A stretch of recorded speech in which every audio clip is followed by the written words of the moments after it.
주님께서 여러분과 함께 또한 서재의 영과 함께 요한이 전한 거룩한 복음입니다. 주님의 말씀입니다. 그리스도님 찬양합니다.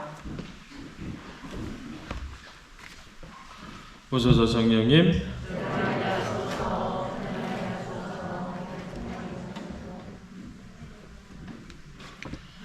오늘 부활 제6주간 화요일입니다.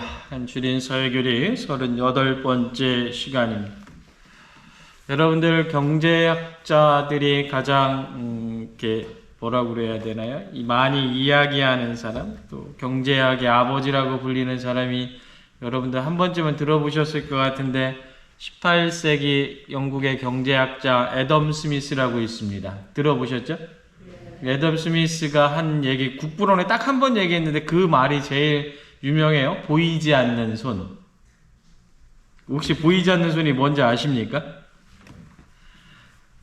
무엇이냐면 여러분들 이제 기업이 됐던 개인이 됐던 어떤 이익 추구의 경제 활동을 하죠. 이윤 추구를 하다 보면 그것이 서로 간에 거래되면서 시장이 형성이 되는데 자유롭게 이윤 추구를 하면 그 시장 안에 보이지 않는 손이 작용을 해서 경제활동을 보장하고 조정하고 가격과 수요가 합리적인 부분에서 이렇게 여러 가지 형태를 이루어서 경제발전을 이루게 된다라는 게 이 보이지 않는 손입니다. 그래서 이 애덤 스미스가 이야기한 것 중에 어떤 얘기가 있냐면 효율적인 이윤 추구를 위해서 시민권의 보장, 자유무역의 활성화, 야경국가론, 분업사회, 잉여가치와 자본투자, 시장경제의 형성, 이기심의 긍정화 이런 것들을 쭉 이야기했다라고 합니다. 저도 공부했으니까 아는 거지 잘 몰라요. 네.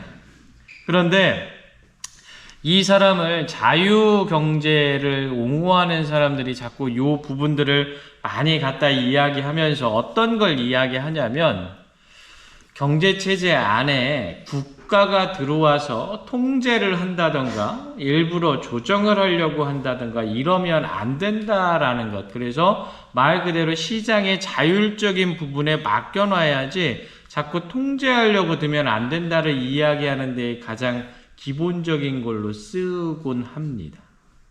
여러분들 생각은 어떠세요? 시장에 그냥 모든 것을 맡겨놓으면 알아서 보이지 않는 손이 잘 작용해서 잘 될 거라고 생각하십니까? 우리가 경험상 그렇지 않지요? 애덤 스미스가 어떻게 보면 가장 오해받고 있는, 다르게 이야기하면 오늘날에 있어서 글쎄요, 교회의 사회교리 입장에서 볼 때는 공동선 혹은 모든 이들의 이익보다 자기들만의 이익을 극대화하고 추구하려는 사람들에 의해서 대단히 많은 경우에 오해를 받고 있는 사람이 이 사람입니다.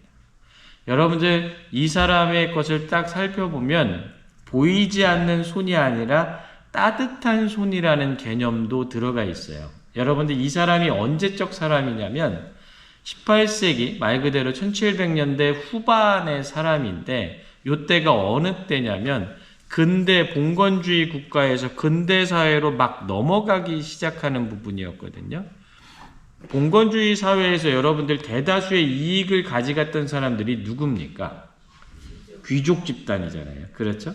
이 귀족 집단들이 있으니까 말 그대로 모든 정보, 모든 경제활동을 아주 소수의 사람들이 정확하게 권력을 가지고 차지를 함으로 인해서 그 모든 이윤들이 어떻게 소수의 사람들에게만 갔던 거예요. 그래서는 안 된다. 그렇게 하면 안 된다. 모든 이윤 추구의 부분들은 이익은 말 그대로 모든 이들에게 공평하게 돌아갈 수 있는 기회부터 시작해가지고 그런 것들이 이루어져야 된다. 독점적으로 누군가가 무엇을 해서 그것에 대해서 엄청난 이윤을 차지하고 말 그대로 그들이 99%를 나머지 99%가 1%의 부를 갖고 가난하게 사는 것은 옳지 않다라는 것을 애덤 스미스는 이야기하고자 했던 거예요. 그래서 말 그대로 권력에 관련되어서 독점적으로 하는 것을 막기 위해서 이 시장 경제의 자율성에 대해서 이야기를 했는데, 그게 훗날 들어오면서 그냥 국가는 아무것도 하면 안 돼라는 식으로 오도한 경우가 많이 있다라는 거죠. 그래서 이 사람이 한 말 중에 유명한 말이 있어요. 술을 많이 담으려면 술통이 튼튼해야 된다. 이게 뭐냐면, 술이 우리가 흔히 이야기하는 민간 경제의 부분들이라면 이 술통은 정부의 역할에 대해서 이야기를 하는 겁니다. 그래서 올바르게 민간 경제가 잘 크려면 그것을 보조하고 그것을 도와주는 국가의 역할도 매우 중요하다라는 것을 이야기하는 겁니다.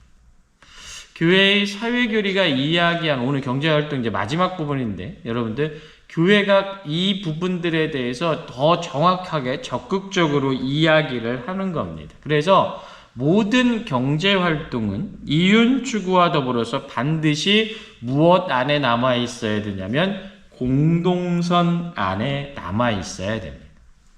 교회가 이야기하는 경제활동은 모든 사람들이 정의와 연대 안에서 사회적 책임을 가지고 모든 것을 행해야 된다라고 이야기를 합니다.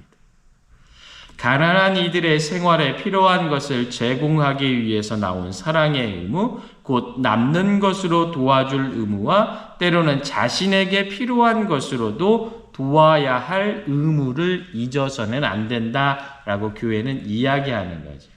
그러니까 우리가 이윤 추구가 어쨌든 근본적인 경제활동의 목적이기는 하지만 그것에 대한 근본적인 원칙은 무엇이다? 우리 모두 함께 잘 사는 것이다.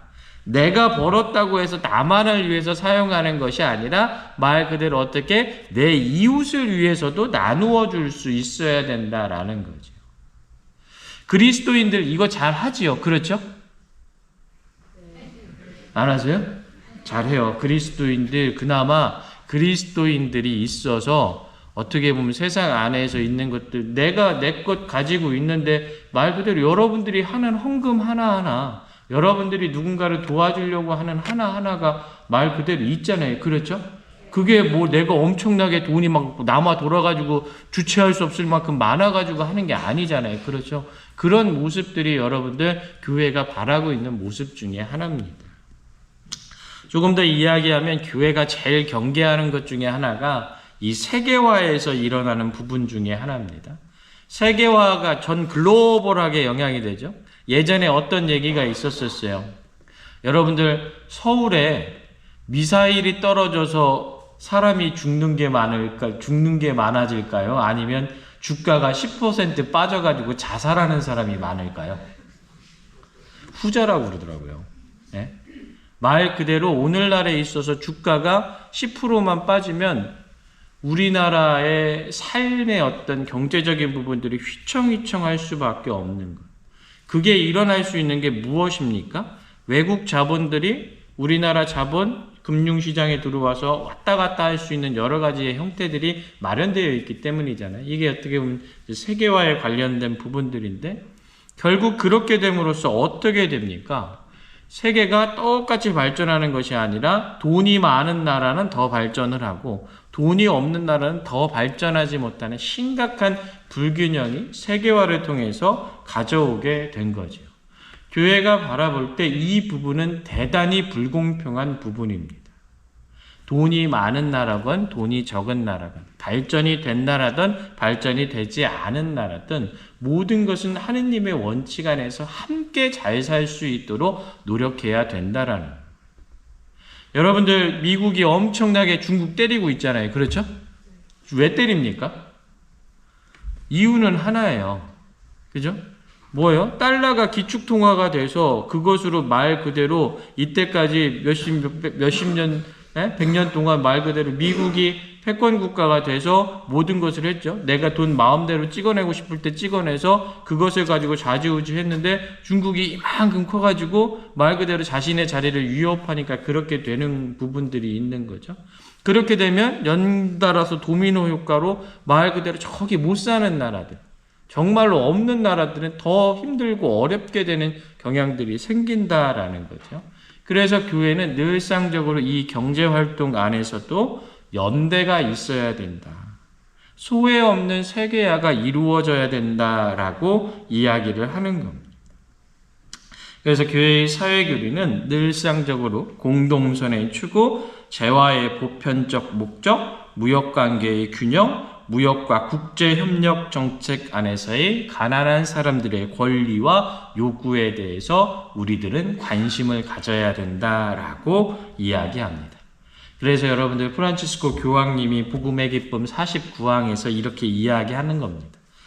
고통받는 이웃을 위해서 교회는 거리로 나와야 한다. 이야기하는 거죠. 경제활동 보면 이제 7장 끝내면서 그리스도인들 중에서는 엄청나게 많은 영향력을 가질 수 있는 사람들이 있습니다. 대단히 높은 지위에 계신 분들도 있고 여러 가지 형태로 세상 안에 변화를 줄 수 있는 큰 능력을 가진 분들이 있어요.